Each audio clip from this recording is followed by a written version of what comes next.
Hi, my name is Julie. I'm with Just Thoughts OCD, the webpage I've created for OCD awareness and OCD support. I'm here today to tell you my story and my experience with OCD. I didn't start till I was 28, and I want to start off by saying that I had a completely normal childhood. Nothing to speak of there. Normal mother, normal father, nothing, no issues being raised, no issues at school, no issues, like a completely normal person. But when I was 28, I can remember it was January 3rd. I will always remember the day. We were at my in-laws' house. We're celebrating New Year's. It was, everyone's laughing, joking. I don't remember what came first. I don't remember if I saw the knives and then got terrified, or if I got the terrifying feeling and then looked at the knives, and that just happened to be the first thing I looked at. But all of a sudden, it was like I was taken over by sheer terror. I couldn't move, and all I could think was, oh my God, someone could grab one of those knives right now and kill us all. Nobody would ever know. And I was like frozen, and I didn't, nobody noticed, but I'm sitting there thinking, what the hell's wrong with me? Why are you thinking this? And I started shaking, like I was downright terrified. And I thought about it all night, like, what the heck was that about? What happened to me there? And I couldn't stop shaking all night. The next morning, my kids were really little then, so I had to dress my youngest, and I was getting him ready for school, and my brain was just screaming, like, get away from them, you're going to hurt them. But at the same time, you're sitting there thinking, like, no, you're not going to. Like, what's happening to you? What's going on? What's your problem? You're fine. But I could not get over this overwhelming feeling. I was going to hurt them. I couldn't be near them. I couldn't touch them. I couldn't. So I remember after they left and my husband left, I was trying to ignoring it, acting like nothing was happening. I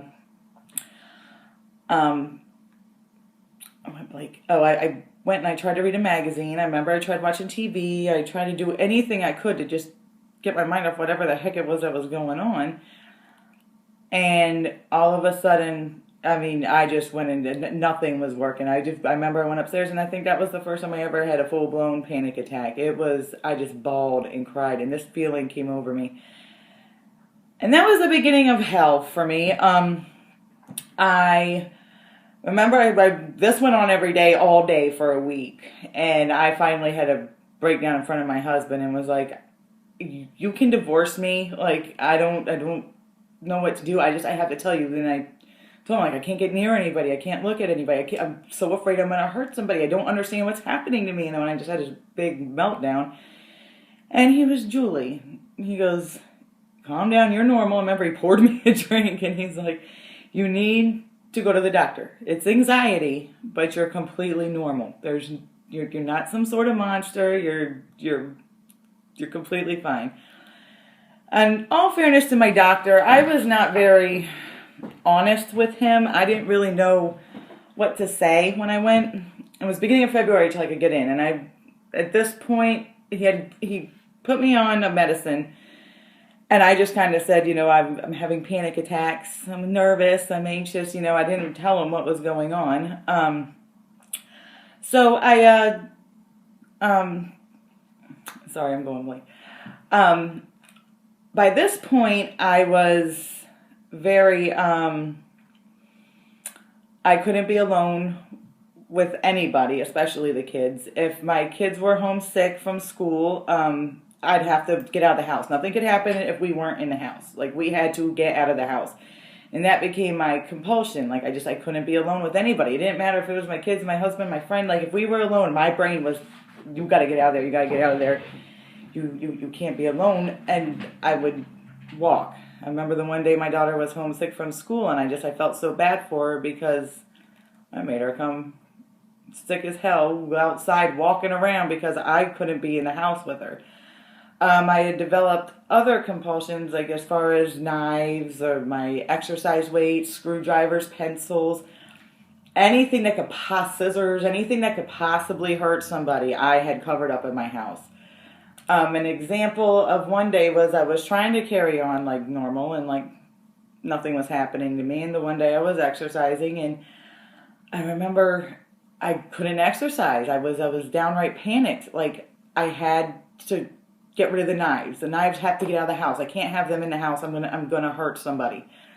So I went in the kitchen. I had to stop it. I went out and I put them up in the cabinet. I hid them. I put them in the back. I covered them up. And then I went back out and I continued exercising. Then my brain starts with, Julie, what is wrong with you? Like, what the hell's the matter with you? You're some sort of monster now that you touch them. You have to go put them back. You have to go put them back. And that was every day. This went on. None of the meds my original doctor worked. And I wasn't being honest with the doctor with exactly what was going on. Till April. Now, it was the night before my OB, my yearly, and I had to make the kids dinner. And I couldn't use the knife to cut the potatoes. It took me 4 hours to get up the nerve to go out and just get it cut and over with because I could not touch the knife. And that's when my husband got home that day, and I said, I'm going to have to talk to my doctor. Like, this isn't normal, and I can't live like this. So the next day at my appointment, I went in and I just had this breakdown. I cried. I told her everything. You know, I have to cover things up. I have to keep things hidden. I have to get out of the house. I'm so afraid I'm going to hurt somebody. And she was like, okay, I'm going to switch your meds. You're on something that isn't really for OCD. Switch medications. And she's like, and I want you to start tomorrow morning. And I'm like, you're going to let me go home? And she's like, yeah. She's like, Julie, you're normal. You're fine. Like, this. It's scary. It's a little blip in your life, hopefully. But she's like, there's nothing. It's OCD. So I'm saying, OCD? I don't got OCD. All I had ever known about OCD was that I would, that you wash your hands, you counted, you cleaned. And I'm like, I'm messy. I am not OCD. I remember thinking when I left. And I started on the Zoloft. It was Zoloft she put me on, and that never helped. It didn't do anything. And I think I was maxed out at like 200 milligrams of Zoloft, and nothing helped. So at that point, I wrote off OCD. Okay, I don't have OCD. Like, the medicine didn't help me. All I knew of OCD was what what your typical American would think of OCD as. Like, I don't claim, like, how my husband always joked, like, yeah, you need OCD. But anyway, so I just pretty much lived like this for about 3 years. I figured I had some incurable illness. I did get better with things. I didn't have to start hiding things.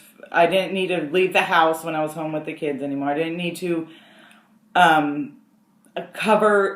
I still kept the knives and my weights covered. That I did for years, because as long as I didn't see them, it didn't trigger anything. Like, if I didn't see it, my brain was functionable. But I developed a weird compulsion where I would rhyme. So, like, I would get scary words or phrases in my head constantly, and I'd have to rhyme it with a positive thought. So, like, for example, if I was cutting something up and I was like, oh my God, you're going to stab her. Oh my God, you're going to stab her. I would have to rhyme it with, you're so lucky to have her. Oh my gosh, you're so lucky. And I would just do it, and it became very automatic to me. Like, I just spent my day. I read somewhere that someone with OCD can spend up to over 8 hours a day trying to change their thoughts. And yes, that's very true. That's what I did. I could smile, I could function, I could pretend to be hearing you, I wasn't. I just lived like this for probably 3.5 years. And then my eye-opener came when my mother had a mental issue a couple years ago, and that's when I said to myself, Julie, you can't deny that there's something wrong with you. You really need to go get help, or that's going to be you here in a couple years. Like, you have to admit that there's something wrong. You don't need to keep living like this anymore. You need to go to the doctor and need to get help. So that was the beginning. I went on this mission. Like, I didn't have health insurance at the time, but I was like, okay, when I get health insurance, I am going to get myself together here and go to the doctor. So I ended up with a new compulsion after this, where I felt like I would I spent hours researching and Googling anxiety, depression, this and that. I had everything and every vitamin deficiency and every little thing that you can imagine being wrong from a vitamin deficiency. I had to order that vitamin. And it started off with, okay, B12 can cause anxiety, B12 can cause this, B12 can cause that. I would order the vitamin and then feel better. And then a couple days later when the vitamin came, I would take it. And then when everything started again, I would be like, okay, it's not that. And I'd spent hours researching vitamins. And I ended up spending over $1,000 the 1 year and not even a year ordering vitamins and trying, okay, it's not that. What's next?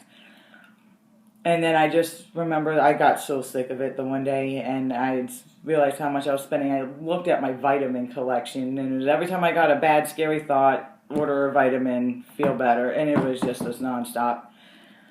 And I was like, Julie, like, you really have to. So I started researching at OCD. I went back to what the doctor and my friend, who's a nurse, she had always said that I seemed to run OCD to her. And I went and I read, and I remember the first article I pulled up was Pure O OCD, and I cried, and I cried, and I cried, because I'm like, that's exactly what I have. My OB 4 years ago, like, was so on point with it. So, and I just didn't understand what OCD was. I didn't understand it. So I knew from that moment on that was what I had. That was, there was a name to this madness I had lived with in my head. In that September, I did get health insurance. And I will say, I went in there and I told her, I said, this is exactly what's happening to me. I went to a new doctor. I switched to somebody who was highly recommended to me because this doctor listened. She listened to me. First 2 tries, I just took her word on everything. I tried her recommendations for OCD and they didn't work. So then I asked her if I could try anafranil or clomipramine. And that was the best thing I ever did for me. I had read about how it was the most thoroughly studied OCD drug and whatever, but how it wasn't used anymore. It's an old tricyclic antidepressant. And oh my God, within a couple days, I knew. I'm like, this is my drug. I went from 25 milligrams to 50 milligrams to 75 milligrams. I can go as high as 250, mind you. But at 75, I was like perfect. I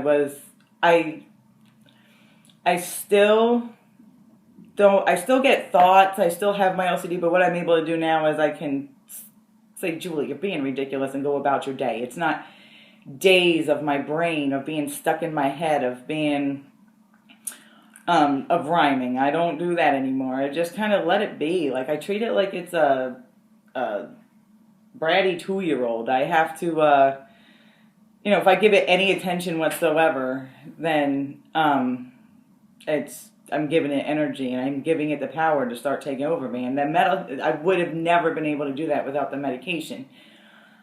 But the reason why I want to share this story is because had I known 6 years ago when this started that what OCD was, and I really was educated like I am with anxiety and depression and autism or diabetes or any issue, like, you're not, I would have known. I would have been able to say, okay, this isn't right, and this is exactly what OCD sounds like. I should tell my doctor about this. I don't even think doctors are educated half the time as far as what OCD actually entails. I just really want to give someone who's suffering through it hope that you're not a crazy monster. You're not living alone in your head. That there is help for you, and it's definitely a curable illness. Feel free to contact me with oh, my dog. Just Thoughts OCD on Facebook. I will leave the link in the in the description, and contact me with your stories, your questions, your because you're not alone. You're not alone in facing it, and you can get your life back. You can. I swear to you. But yeah. So just give me your comments and questions at Julie or at justthoughtsocd.com. Thank you. Bye.